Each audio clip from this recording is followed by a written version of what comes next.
Welcome back. Bulletin का बाकायदा आगाज़ करेंगे। आपको बताएंगे एमक्यूएम रहनुमा खालिद मकबूल सिद्दीकी ने कराची में तकरीब से खिताब करते हुए कहा है कि जागीरदाराना निज़ाम पाकिस्तान की तरक्की में रुकावट है। इस निज़ाम को गिराने और तोड़ने की ज़रूरत है।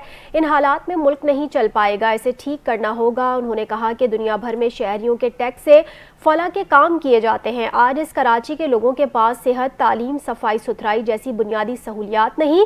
कराची पूरे मुल्क को खैरात दे रहा है। टैक्स देने वालों को पता होना चाहिए कि टैक्स का पैसा कहाँ लग रहा है। जब आवाम टैक्स दे रहे हैं तो चीज़ें डोनेशन से क्यों चल रही हैं। उनका कहना था कि मुल्क का मुस्तकबिल नौजवान के हाथ में है। तालीम सबसे ज़्यादा मजबूत हथियार है। तालीम जबर के निज़ाम के खिलाफ खड़े होने की हिम्मत देती है। 10 से 12 यूनिवर्सिटीज़ कराची शहर में आएंगी। टेक्नोलॉजी के मैदान में आगे बढ़ने की ज़रूरत है। मौका मिला है, कराची को रोकना अब नामुमकिन है।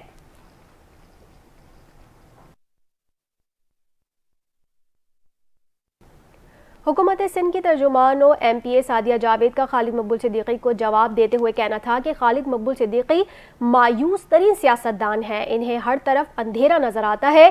खालिद मकबूल सिद्दीकी का माजी अच्छा न हाल, मुस्तकबिल भी तारीख है। सादिया जावेद का कहना था कि खालिद मकबूल सिद्दीकी 10 बार वजीर बने, बताएं कराची के लिए क्या किया। खालिद मकबूल सिद्दीकी आज भी 2 विफाकी वजारतों पर बराजमान है, लेकिन कराची के लिए कॉन्ट्रीब्यूशन ज़ीरो है। सादिया जावेद का मजीद अपने बयान में कहना था कि खालिद मकबूल और उनकी पैराशूट पार्टी जिस दिन मनफी सोच से बाहर निकले, उनकी सियासत खत्म हो जाएगी।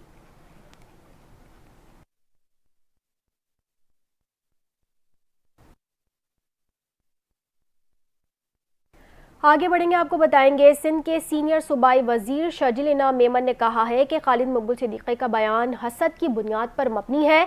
चेयरमैन मुत्तहदा कौमी movement MQM Pakistan doctor Khalid मकबूल सिद्दीकी के बयान पर रद्द-ए-अमल देते हुए शर्जिल इनाम मेमन का कहना था कि खालिद मकबूल सिद्दीकी का बयान हकीकत के बरअक्स है। उन्होंने कहा, जिना अस्पताल कराची, NICVD और NICH 3 बड़े अस्पताल हैं। इन अस्पतालों को बाकायदगी से फंड फराहम किया जाता है। शर्जिल इनाम मेमन का कहना था कि कोरोना के दौरान JPMC को 10 करोड़ 40 लाख रुपए के फंड्स दिए। उन्होंने ये भी कहा कि सिंध हुकूमत इन अस्पतालों की बेहतरी के लिए अब तक 156 अरब से जायद फंड जारी कर चुकी।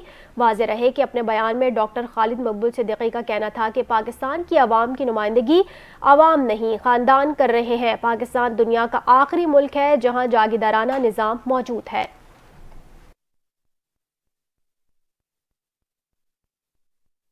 भारतीय वज़ीर आज़म नरेंद्र मोदी के तैयारे की जानिब से पोलैंड से भारत वापसी पर पाकिस्तान की फ़ज़ाई हुदूद के इस्तेमाल का इंकशाफ हुआ है।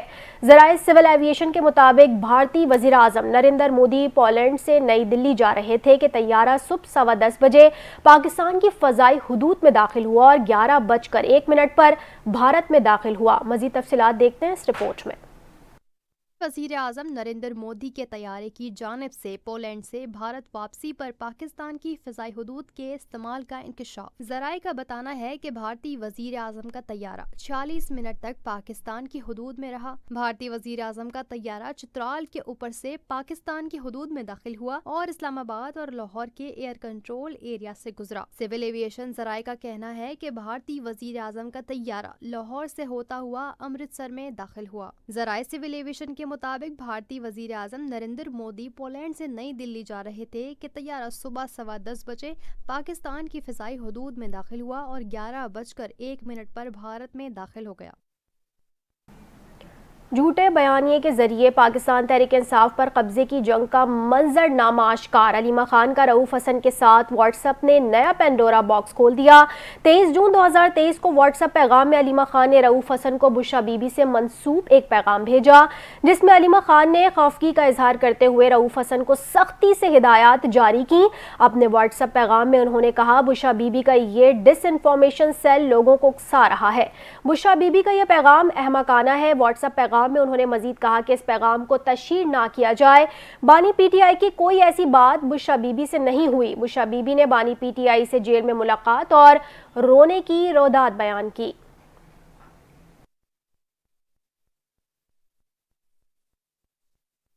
आगे बढ़ेंगे, आपको बताएंगे विफाकी वज़ीर इत्तलात अता तारड़ ने कहा है कि बुशरा बीबी जो झूठा बयानिया बना रही हैं, इसमें कोई हकीकत नहीं। नफरत तकसीम की सियासत करने वालों की अपनी पार्टी इंतशार का शिकार है। अलीमा और बुशरा ग्रुप्स पीटीआई पर कब्जा करना चाहते हैं। अता तारड़ ने लाहौर में प्रेस कॉन्फ्रेंस के दौरान कहा कि इंतशार की सियासत की बुनियाद बानी पीटीआई ने रखी। नफरत और इंतशार की सियासत के नताइज अच्छे नहीं होते। अब इनकी अपनी पार्टी इंतशार का शिकार है। ग्रुप बंदी सामने आई है। उन्होंने मजीद कहा कि अलीमा खान का बयान सामने आया है। बुशरा बीबी डिसइंफॉर्मेशन सेल चला रही थी। अलीमा ग्रुप और बुशरा ग्रुप पीटीआई में मौजूद कई ग्रुप्स में से दो हैं। अलीमा खान ने बुशरा बीबी के बयान को झूठा करार दिया। अलीमा खान ने कहा हमदर्दी का बयानिया बनाया जा रहा है जो मन घड़त है। अता तारड़ का कहना था कि बुशरा बीबी ने जो बात की है झूठ पर मबनी है। उन्होंने तकसीम किया, नफरतें फैलाई। आज उनकी अपनी पार्टी इसका शिकार है।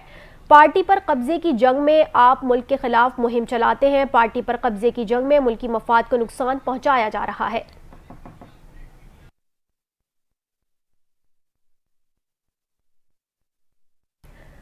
बानी पाकिस्तान तहरीक इंसाफ के तिब्बी मुआयने के लिए शौकत खानम अस्पताल के डॉक्टर्स की टीम अडियाला जेल पहुंच गई। अडियाला जेल के मुताबिक डॉक्टर आसिम अडियाला जेल में बानी पीटीआई का मुकम्मल तिब्बी मुआयना करेंगे। अडियाला जेल हुकाम का कहना है कि सरकारी डॉक्टर ने तिब्बी मुआयने के बाद बानी पीटीआई को दवाई तजवीज़ की थी। बानी पीटीआई के अपने मुआलिज ने सरकारी डॉक्टर की दवाई लेने से रोक दिया था।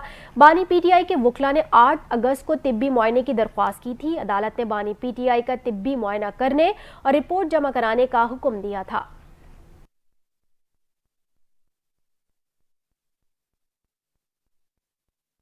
नायब वज़ीर आज़म और वज़ीर ख़ारजा इसहाक़ डार की दाता दरबार पर हाज़िरी। मज़ार के अहाते में मीडिया से गुफ्तगू करते हुए उन्होंने कहा, मैं अपनी जानिब से नवाज शरीफ, शहबाज शरीफ और सदर ज़रदारी की जानिब से हज़रत दाता गंज बख्श रहमतुल्लाह अलैह के उर्स की मुबारकबाद पेश करता हूँ। यहाँ मदीना मुनव्वरा की तर्ज पर ऑटोमेट्रिक छतरियाँ आइंदा उर्स से कबल लग जाएंगी और दरबार के तोसी की जाएगी। इसहाक़ डार ने कहा कि यह मुल्क कलमे के नाम पर बना। अल्लाह करीम रोज़ क़यामत तक इसकी हिफाजत करे। नवाज शरीफ ने 1999 में इस मुल्क को एटमी ताकत बनाया। पाकिस्तान एक मिसाइली कुव्वत भी बन चुका है, अब इसे मौशी कुव्वत बनाना है। उन्होंने कहा, अगर मुल्क के हालात चंद साल कबल ख़राब ना किए जाते तो मुल्क बेहतर होता। 2017 तक मुल्क तेज़ी से तरक्की कर रहा था। इसके बाद जो हुआ वो सबके सामने है। अब रोने धोने का वक्त नहीं है। बदकिस्मती है कि जो मुल्क तरक्की कर रहा था वो पीछे चला गया। उनका कहना था कि नवाज शरीफ की सरपरस्ती में मुल्क तरक्की कर रहा है। 11% तक महंगाई आ चुकी है। इस मुल्क में दहशतगर्दी का खात्मा होगा। इसहाक़ डार ने कहा कि बिलावल भुट्टो की क़यादत में वफ़्त मिला। सियासत में ऐसा होता रहता है। रिलीफ देना हर सूबे का हक है। पंजाब ने 14 रुपये रिलीफ दिया तो दीगर सूबे भी ऐसा करें।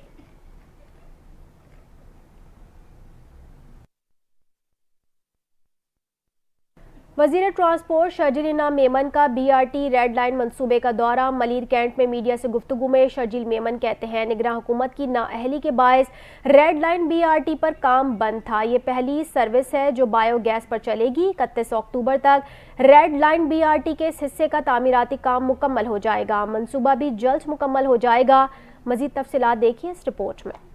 वज़ीर ट्रांसपोर्ट शर्जील इनाम मेमन का बीआरटी रेड लाइन मंसूबे का दौरा। रेड लाइन बीआरटी का प्रोजेक्ट 26.5 किलोमीटर तक है। शर्जील इनाम मेमन कहते हैं कराची में अंडरग्राउंड वायर्स और दीगर कनेक्शंस हैं, काम करना थोड़ा मुश्किल होता है। पाकिस्तान में पहली दफ़ा ईवी टैक्सीज शुरू करने जा रहे हैं। ईवी टैक्सीज 2 तरह की होंगी, एक मर्दों के लिए, एक ख़वातीन के लिए। 31 अक्टूबर तक यहाँ का पूरा कंस्ट्रक्शन वर्क ख़त्म हो जाएगा और फिर जो है यहाँ पब्लिक के लिए चीज़ खोल दी जाएगी। जो इसका अंडरपास है वो सिर्फ रिजर्व है बीआरटी के लिए।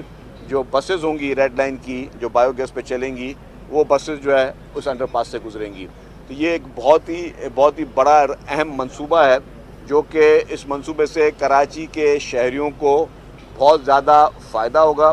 शर्जील मेमन ने मजीद कहा कि पीटीआई के बारे में इतना कहूँगा कि इस पार्टी के दौर में कोई एक मंसूबा नहीं बना। पीटीआई ने अपना अरूज देखा है, अब अपना जवाल भी देखे। इसको वैसे तो 2026 में इस मंसूबे को कंप्लीट होना था, लेकिन मैंने आपको जिस तरह बताया कि जब कंटिन्यूटी किसी चीज़ की बीच में डिस्कनेक्ट होती है तो सारी चीज़ें अफेक्ट होती हैं।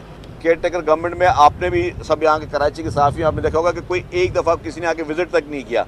मुझे याद है कि हमने पहले जो बसेस मंगाई थी पीपल्स बस सर्विस की, वो केयर टेकर गवर्नमेंट में उतरी तो वो गाड़ियाँ 2 महीने तक पोर्ट पे खड़ी रहीं। वो फिर मुझे मैसेजेस करने पड़े, बयानात चलाने पड़े, ट्वीट्स करने पड़े कि खुदा के वास्ते बसेस हमने ख़रीदी हैं खड़ी हुई हैं पोर्ट पे कि आप उन बसेस को रोडों पे लाएं और पब्लिकली इस्तेमाल करें। फिर जब हमने एज ए ऑपोजिशन उस वक्त हम लोग मतलब केयर टेकर गवर्नमेंट में हम लोग बैठे थे, तो उसमें एज ए रोल जो हम कर सकते थे वो हमने वो प्रेशर डेवलप किया, जिसकी वजह से वो बसेस फिर पोर्ट से बाहर निकली।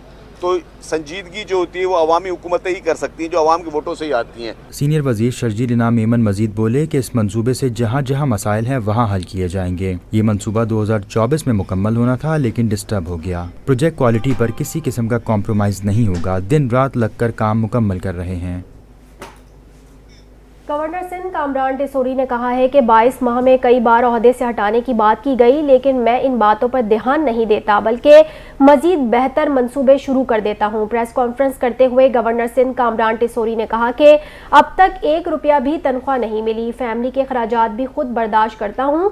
उन्होंने कहा कि कारसास रोड हादसे में जाम बहक बाप बेटी के वर्सा के साथ खड़े हैं, उनको वकील की ऑफर भी की है। गवर्नर सिंध ने बताया कि हैदराबाद के IT टेस्ट में 90,000 में से 54,000 बच्चे पास हो गए हैं। अगला टेस्ट सक्खर में करेंगे।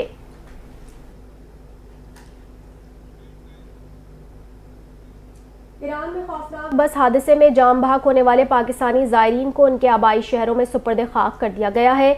नमाज जनाजा उनके आबाई इलाकों में अदा की गई। अवाम ने भी बड़ी तादाद में शिरकत की। Base commander SSP deputy commissioner Zahoor Mari के अलावा सूबाई वजीर सैयद नासिर हुसैन शाह, लवाकिन और रिश्तेदारों की बड़ी तादाद ने शिरकत की। जाम बहक अफराद में से 10 का ताल्लुक सिंध के जिला लाड़काना, 6 का कश्मोर, 4 का खैरपुर, 3 का कंबर शहदाद कोट, 2 का जामशोरो, 2 का ताल्लुक कराची और 1 का दादू से है।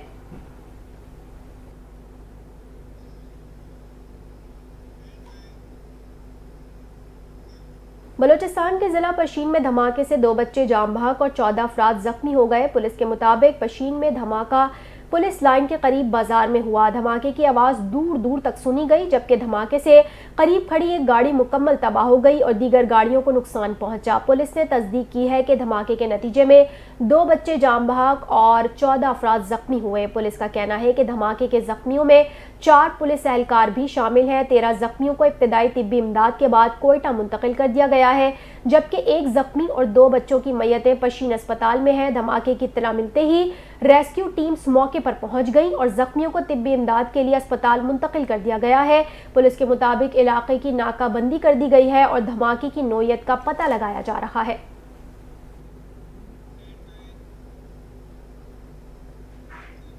वफाकी वज़ीर दाखिला मोहसिन नकवी ने पशीन धमाके पर अफसोस का इजहार करते हुए कहा कि मासूम बच्चों को निशाना बनाने वाले दहशतगर्द इंसान कहलाने के हकदार नहीं। दहशतगर्दों सहूलतकारों के खात्मे तक ये जंग जारी रहेगी। पशीन में पुलिस लाइंस के करीब धमाके की मजम्मत करते हुए वज़ीर दाखिला मोहसिन नकवी ने धमाके में 2 बच्चों के जाम बहक होने के वाक़े पर इजहार अफसोस और बच्चों के लवाकिन से दिली हमदर्दी और ताज़ियत का इजहार किया। वज़ीर दाखिला मोहसिन नकवी ने जख्मी पुलिस एहलकारों समेत दीगर अफराद की जल्द सेहतियाबी के लिए दुआ भी की। उनका कहना था कि ये पाकिस्तान की बका और नई नस्लों को पुरअमन और महफूज पाकिस्तान देने की जंग है। कौम और सिक्योरिटी फोर्सेस इस जंग में शाना बशाना खड़ी है।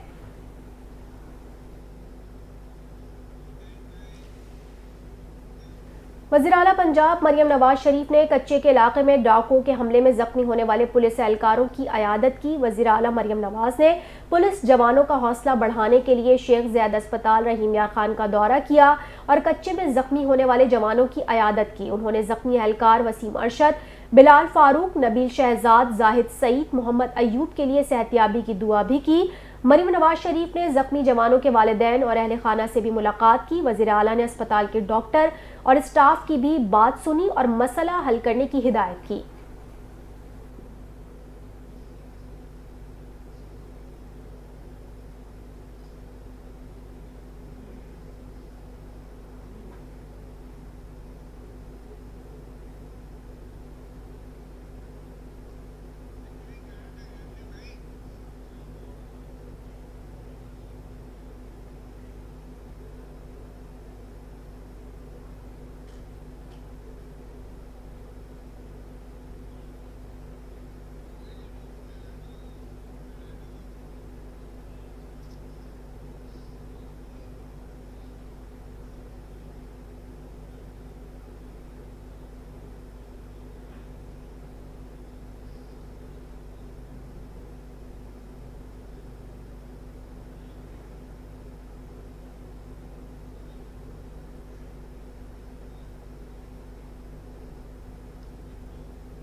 खबर आपको दें, वज़ीर आला सिंध मुराद अली शाह की जानिब से कच्चे के डाकुओं से निपटने के लिए सिंध, पंजाब और बलूचिस्तान पुलिस के मुश्तरका ऑपरेशन की तजवीज़। उधर पंजाब हुकूमत ने हाई वैल्यू टारगेट डाकुओं के सर की कीमत 1 करोड़ और ख़तरनाक डाकुओं की गिरफ्तारी पर 50 लाख रुपए इनाम मुकर्रर कर दिए। मजीद जानते हैं इम्तियाज़ शाह से। इम्तियाज़, बताइएगा मजीद क्या अपडेट्स हैं? देखें, और वज़ीर आला सिंध की जानिब से जो कच्चे के डाकू हैं उनके खिलाफ कार्रवाई करने का जो है वो फैसला कर लिया गया है। पंजाब, बलूचिस्तान और सिंध हुकूमत की जानिब से ये फैसला किया गया है, जिसमें तीनों सूबों ने जो है मुश्तरका ये फैसले किया है कि कच्चे के डाकुओं के खिलाफ जो है वो सख्त से सख्त कार्रवाई की जाएगी।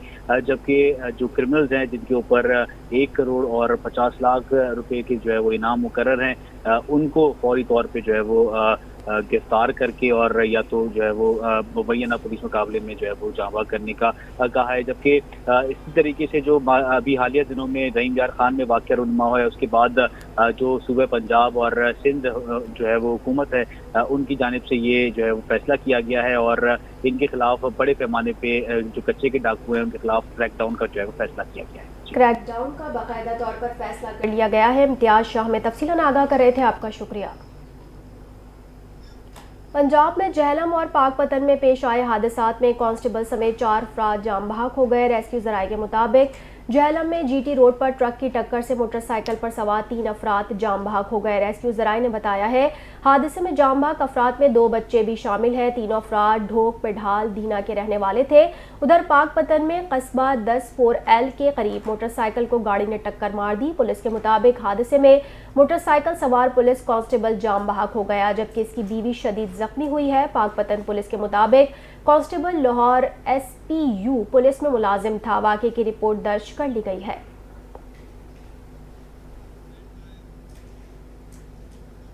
कराची के इलाके भैंस कॉलोनी में डाकू पुलिस एहलकार से रकम छीन कर फरार हो गए। पुलिस के मुताबिक पुलिस एहलकार ने मोटरसाइकिल छीनने के दौरान मज़ाहमत की तो डाकू फायरिंग करते हुए फरार हो गए। पुलिस का बताना है कि डाकुओं की फायरिंग से 3 साल की बच्ची जख्मी हो गई, जबकि डाकू बच निकलने में कामयाब रहे। पुलिस के मुताबिक औरंगी टाउन और न्यू कराची में फायरिंग से बच्ची और नौजवान जख्मी हो गए।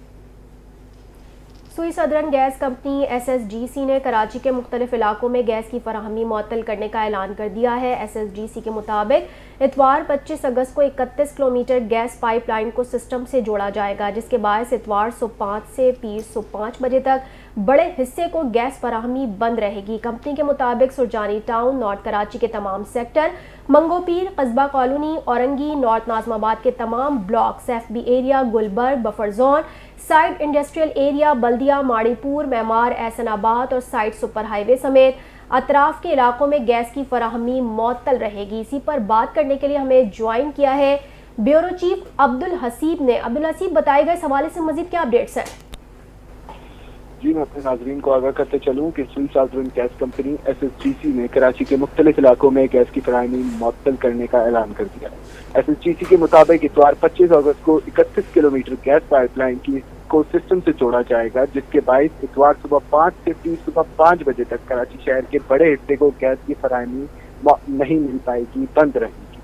कंपनी के मुताबिक सरचानी टाउन, नाजमाबाद के तमाम सेक्टर, मंगोपीर, कस्बा कॉलोनी, FB एरिया के मुख्तलिफ blocks, Gulberg, buffer zone, site industrial area, Baldia, Mauripur और इस तरह के कई इलाके इसमें शामिल है। वहाँ पर गैस की फराहमी मुअत्तल रहेगी। जी, मुतादिद इलाके हैं जहां पर इतवार को गैस की फराहमी मुअत्तल रहेगी। ब्यूरो चीफ अब्दुल हसीब हमें अपडेट कर रहे थे, आपका शुक्रिया। बुलेटिन का सिलसिला आगे बढ़ाएंगे, आपको बताएंगे पाकिस्तान में एक बार फिर तेल की कीमतों में कमी होने का इम्कान है। 1 सितंबर से पेट्रोल, डीजल और मिट्टी का तेल सस्ता होता है, तो ये पेट्रोलियम मसनूआत में मुसलसल तीसरी बार कमी होगी। अंग्रेजी अखबार की रिपोर्ट के मुताबिक 1 सितंबर से अगले 15 रोज के लिए पेट्रोल और डीजल के निर्खों में फी लीटर 5 से 6 रुपए तनज़ुली का का तखमीना लगाया गया है, जिसकी बुनियादी वजह आलमी मार्केट में तेल की कम कीमतें हैं। हुकाम का कहना है कि आलमी मार्केट में पेट्रोल की औसत कीमत $82.50 फी बैरल से गिरकर $80.40 फी बैरल पर आ गई है। इसी तरह डीजल $90.30 फी बैरल के मुकाबले में $88 फी बैरल रिकॉर्ड की गई। मौजूदा 15 दिन के दौरान पेट्रोल पर दरामदी प्रीमियम तकरीबन 50 सेंट्स फी बैरल तनज़ुली के बाद $8.50 फी बैरल हो गया है, जबकि डीजल के लिए ये $5 फी बैरल पर बरकरार है। आलमी मार्केट में पेट्रोल और डीजल की कीमतें गुज़िश्ता 15 रोज़ के दौरान $2.30 फी बैरल गिरी है। हतमी शरह तबादला का हिसाब किताब लगाने और मौजूदा टैक्स शरों पर पेट्रोल और डीजल के निर्खों में ₹5 से ₹5.50 तनज़ुली का इम्कान है।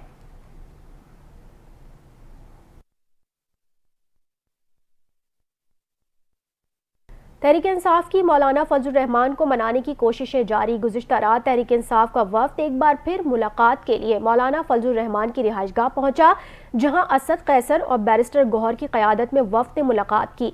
मज़ीद तफसीलात देखिए इस रिपोर्ट में। तहरीक इंसाफ के वफ्द ने जमीयत उलमा इस्लाम के सरबरा मौलाना फजलुर रहमान से मुलाकात की है। मुलाकात में chairman PTI barrister Gohar, Asad Qaiser, Shibli Faraz और रऊफ हसन शरीक थे, जबकि JUI की जानिब से अब्दुल गफूर हैदरी, मौलाना लतीफुर रहमान और मौलाना अमजद खान समेत दीगर ने शिरकत की। मुलाकात के बाद PTI और JUI रहनुमाओं ने मीडिया से गुफ्तगू की। जो कमेटीज बनी हुई है उस लेवल के ऊपर ये हमारी पहली मीटिंग थी और फैसला ये किया गया है कि आइंदा मीटिंग्स जो हैं वो भी होती रहेंगी, फ्रीक्वेंटली होंगी और नेशनल असेंबली और सेनेट के अंदर जो लेजिस्लेशन प्रपोज की जा रही है, जिसके बारे में हमें बताया जा रहा है, उसके बारे में एक फ़ैसला आज ये किया गया है कि हमारी जो टीम्स हैं, एक टीम बनाई गई है, सब कमेटी बनाई गई है कि वो उस तमाम लेजिस्लेशन के बारे में बाहमी मुशावरत से आगे बढ़ने का फ़ैसला करेगी। आज की गुफ्तगू बड़ी फ्रूटफुल हुई। बेसिकली तो आज की जो मीटिंग थी वो तारफ़ी मीटिंग थी दोनों कमेटियों की, लेकिन इस तारफ़ी मीटिंग में तो फिर बात बढ़ती थोड़ी सी आगे तक चलेगी। जिस तरह रऊफ हसन साहब ने कहा कि ये फैसला हुआ कि पार्लियामेंट के अंदर, सेनेट, कौमी असम्बली के अंदर डे टू डे मैटर जो होंगे वो हम आपस में डिस्कस करेंगे और मशवरा करेंगे, चाहे जो भी चीज़ होगी उस पर हम बातचीत करके आपस में बाहमी मशवरे से इकट्ठे चलेंगे। इस मौके पर तर्जुमान PTI ने कहा कि पार्लियामेंट में कानून साजी पर मुश्तरका तौर पर आगे बढ़ने का फैसला हुआ है। तर्जुमान JUI असलम गौरी का कहना था कि आज वफूद की सतह पर मुलाकात हुई है। पार्लियामान में रोजाना के मामलात पर इकट्ठे बैठने का फैसला किया गया है। सेनेट में शिबली फराज और कामरान मुर्तजा मामलात को इकट्ठे आगे बढ़ाएंगे। चहलम के मौके पर सूबे भर में मोटरसाइकिल की डबल सवारी पर पाबंदी आयद कर दी गई। सिंध हुकूमत के मुताबिक कराची, हैदराबाद, मीरपुर खास, नवाबशाह, सक्खर और लाड़काना समेत सूबे भर में 26 अगस्त को मोटरसाइकिल की डबल सवारी पर पाबंदी होगी। मज़ीद तफसीलात देखिए इस रिपोर्ट में। सिंध हुकूमत ने शहदाए करबला के चहलम पर सूबे भर में मोटरसाइकिल की डबल सवारी पर पाबंदी आयद कर दी। सिंध हुकूमत के मुताबिक कराची, हैदराबाद, मीरपुर खास, नवाबशाह, सक्खर और लाड़काना समेत सूबे भर में 26 अगस्त को मोटरसाइकिल की डबल सवारी पर पाबंदी होगी। सिंध हुकूमत की जानिब से चहलम के मौके पर ड्रोन कैमरे उड़ाने पर भी पाबंदी लगा दी गई है। सिंध हुकूमत की जानिब से सूबे भर के SSPs को पाबंदी पर अमल दरामद यकीनी बनाने का हुक्म जारी किया गया है। महकमा दाखिला सिंध ने तमाम DIGs और SSPs को नोटिफिकेशन अरसाल कर दिया। इससे कबल सिंध हुकूमत की जानिब से चहलम शहदाए करबला के मौके पर सिंध भर के स्कूलों में तातील का ऐलान भी किया गया था। मौसम के हवाले से आपको अपडेट करेंगे। महकमा मौसमियात ने एक बार फिर तेज़ बारिशों की पेशगोई कर दी है। पंजाब के मुख्तलिफ अजला में मानसून बारिशों का नया स्पेल 25 अगस्त से शुरू होगा। बारिशों का स्पेल 29 अगस्त तक जारी रहने का इम्कान है। मज़ीद तफसीलात देखिए इस रिपोर्ट में। में पंजाब ने सूबे भर में मजीद बारिशों के बारे में हाई अलर्ट जारी कर दिया। मानसून बारिशों का नया स्पेल 25 अगस्त से शुरू होगा। बारिशों का स्पेल 29 अगस्त तक जारी रहने का इम्कान है। लाहौर, गुजरांवाला, रावलपिंडी, सरगोदा, मुल्तान, डेरा गाजी खान, बहावलपुर में बारिश का इम्कान है। साहिवाल और गुजरात डिवीजन में मानसून बारिशें मुतवक्के हैं। DG खान, मुल्तान और बहावलपुर डिवीजन में फ्लैश फ्लडिंग का खतरा है। कोहे सुलेमान और कीरथर रेंज में शदीद बारिशों का इम्कान है। इन बारिशों के बायस सैलाबी रेलों का खदशा भी है। DG इरफान अली काठिया चहलम के मौके पर इंतजामिया खुसूसी इक़दामात करे, खस्ता हाल छतों और इमारतों में महाफिल के इनेकाद से गुरेज करें।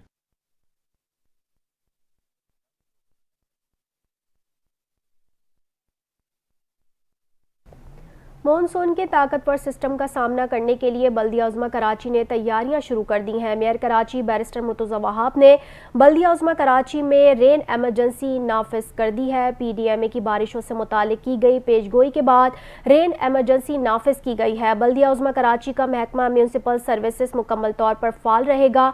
शहर के अहम चौकिंग पॉइंट्स और मरकजी शाहराहों पर डी वाटर पंप भी नस्ब कर दिए जाएंगे। इसी पर बात करने के लिए हमें ज्वाइन किया है हमारे नुमाइंदे मोहम्मद आसिफ ने। आसिफ, अपडेट कीजिएगा, मजीद क्या डिटेल्स हैं? हाँ जी, देखें, मॉनसून के ताकतवर सिस्टम का सामना करने के लिए बल्दिया उज़्मा कराची की जानिब से तैयारियां जो है वो मुकम्मल कर ली गई हैं। मेयर कराची हैं बैरिस्टर मुर्तज़ा वहाब, जिनकी जानिब से बल्दिया उज़्मा कराची में रेन एमरजेंसी का जो नफाज है वो कर दिया गया है। PDMA की जो बारिशें हैं बल्दिया उज़्मा कराची का जो महकमा म्यूनसिपल सर्विसेज है वो मुकम्मल तौर पर इस तमाम तर सूरत-हाल में फ़ाल रहेगा। शहर के जो अहम चौकिंग पॉइंट्स है और मरकजी शाहराहें हैं उस पर भी डी वाटर पंप जो है वो नस्ब कर दिए जाएंगे। जी, बल्दिया उज़्मा कराची की तैयारियां मुकम्मल हैं। मोहम्मद आसिफ हमें तफसीलन आगाह कर रहे थे, आपका शुक्रिया। आगे बढ़ेंगे, आपको बताएंगे रॉबर्ट कैनेडी जूनियर आज़ाद हैसियत में अमरीकी सदारत का इलेक्शन लड़ने की दौड़ से दस्तबरदार हो गए। रॉबर्ट कैनेडी जूनियर ने सदारती इंतखाबात से दस्तबरदारी के बाद रिपब्लिकन सदारती उम्मीदवार डोनाल्ड ट्रंप की हिमायत कर दी। उन्होंने कहा कि सर्वे से जाहिर हुआ है कि इलेक्शन में उनकी मौजूदगी से डोनाल्ड ट्रंप को नुकसान और कैमला हैरिस को फ़ायदा होगा। कैनेडी पहले जो बाइडन के मुकाबले में डेमोक्रेट उम्मीदवार बनने के ख्वाहिशमंद थे, ताहम बाद में उन्होंने आज़ाद हैसियत में इलेक्शन लड़ने का ऐलान किया था। साबिक डेमोक्रेटिक सदर जॉन F कैनेडी के भतीजे की जानिब से डोनाल्ड ट्रंप की तौसीक ने कई डेमोक्रेट्स को हैरानी में मुब्तला कर दिया है। रिपब्लिकन उम्मीदवार डोनाल्ड ट्रंप ने रॉबर्ट कैनेडी की हिमायत का गैर मकदम करते हुए उसे बेहतरीन करार दिया, जबकि कैमला हैरिस का कहना था कि वो रॉबर्ट कैनेडी के सपोर्टर्स की हिमायत हासिल करने की कोशिश करेंगी। दूसरी जानिब रॉबर्ट कैनेडी की बहन कैरी कैनेडी का कहना था कि रॉबर्ट कैनेडी की जानिब से डोनाल्ड ट्रंप की हिमायत का ऐलान हमारे वालिद और ख़ानदान के लिए इंतहाई अहमियत के हामिल इक़दार से गद्दारी है। एक गमगीन कहानी का ये अफसोसनाक इख्तिताम है।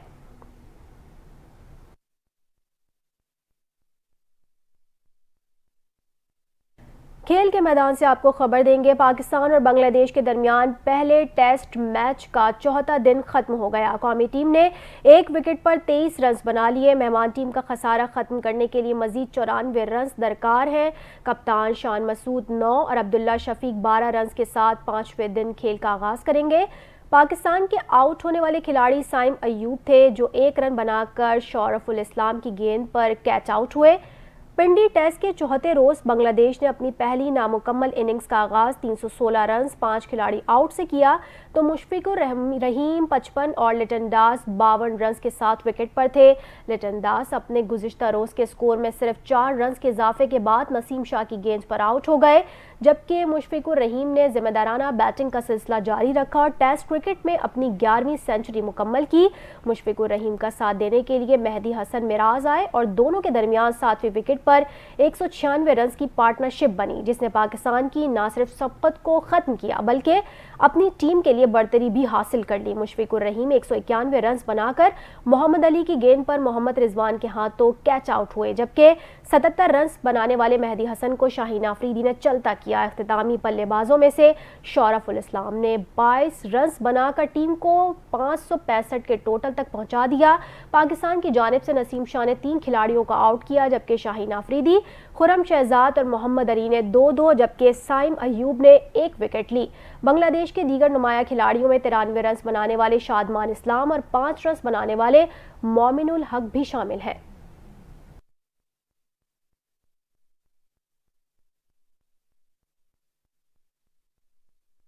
बुलेटिन आपने मुलाहिजा किया। न्यूज़ स्टूडियो से फिल वक्त इतना ही। बाखबर रहने के लिए देखते रहिए NTN न्यूज़।